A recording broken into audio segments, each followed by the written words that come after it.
Okay. Facebook did this thing where I have to manually go live in my group now. So now it takes me an extra second to to get started. But hey, mamas, today we're talking about natural sources of electrolytes. And this is something that I've been wanting to research for a while now, and I don't know why it took me this long. Because I don't love Gatorade because of the dye and the sugar, and I was always, or for a while now, I've been wanting to look at and see what I can find in nature, I guess, for a source of electrolyte. So we're going to talk about this in this video. And electrolytes are especially important. I mean, they're important when you're sick. They're important after an intense workout. They're important for hydration in general. And they are so then especially important during pregnancy and while you're nursing. And so what an electrolyte is, or like what it does, is it carries electrical charges. So it's like soluble in water. And those electrical charges in the water, that's what the electrolytes are. So then these things, when you drink them, they're really great for many different parts of the body. And I'm totally going off my notes, okay? Because I do not have this memorized, so forgive me. It's balancing your body's pH levels. It's transporting nutrients into your cells. It's ensuring proper nerve and muscle function and hydrating the body, like we already talked about. And it also helps rebuild damaged tissue. So now you see how this is important postpartum and while you're breastfeeding, because of the hydration and the damaged tissue aspect of this. And some signs that your body might be low in electrolytes are things like fatigue and weakness, muscle cramps, nausea and lack of appetite, confusion or changes in mood, irregular heartbeat, actually, and even numbness or tingling. And I remember, how pregnant was I? 6 or 7 months pregnant, something like that. And I remember being on my feet for a while one day, and I got this numbness and tingling down my leg. And so now when I read that and I saw that, I'm like, oh my gosh, I wonder if I needed electrolytes. I was probably low on electrolytes. And so now let's go into natural sources of electrolytes. Potassium. So we're going to talk about potassium, magnesium, calcium, sodium, and chloride. These are some very common, popular electrolytes. So potassium, we all know, you can find in bananas.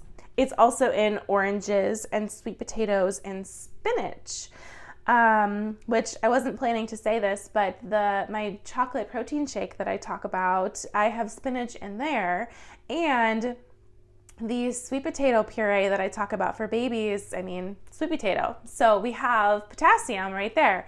And magnesium is found in almonds, avocados, and kale. And in my research, I found that almonds are like really powerful and really good for you. So I need to be eating more almonds personally.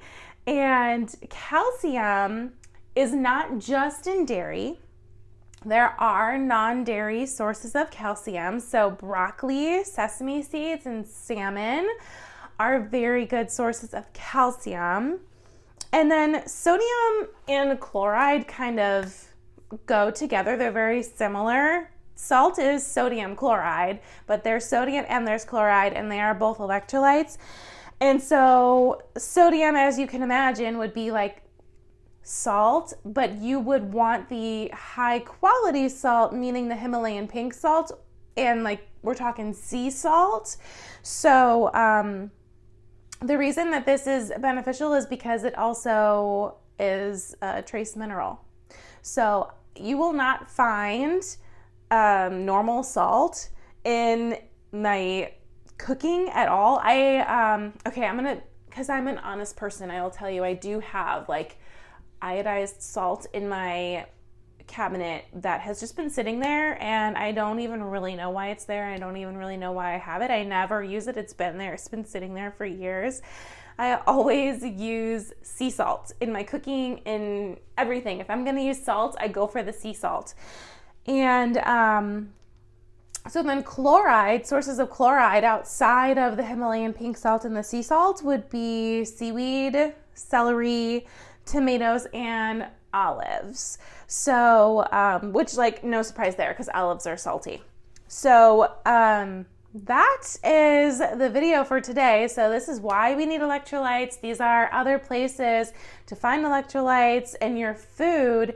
Now, when it comes to, okay, that's not true. It's not the video for today. I have more to say. So when it comes to in your drink, I have a couple links in the blog in the description of this video, and it's at the very bottom. I talk about, there is like, it's like a, oh my gosh, what would you call that? It's like a squeezy bottle that you put in your water, and it has electrolytes in it, and I've linked my favorite one. It tastes really great, and it has good ingredients, and it's an electrolyte source. So I really like that, and I've talked about that in the past too, when I talk about my noticing like breast milk supply is more abundant when I'm using these electrolyte drops. And then also there's a juice that I love, love, love, and was huge in my postpartum recovery. And wasn't planning on saying this either, but here I go. A lot of moms I hear talk about like needing a laxative after giving birth, and I didn't need that, and I swear it's because of this juice. So that is also linked at the bottom of the blog, which you can find in the description of this video. And because we're talking about food, I did want to let you know that I have a list of 35 one-handed snacks for breastfeeding moms that's completely free, and you can get that through the link in the description of this video as well. And if you would like to hear more from me, you can also join my Facebook group. I would love to have you in there, and the link to join that is also in the description of this video. So that is it for today. I hope this was helpful. I hope you learned something. So you are bringing natural sources of electrolytes in your diet just by eating a well-balanced diet. So that's really cool. Okay, I'll see you next time.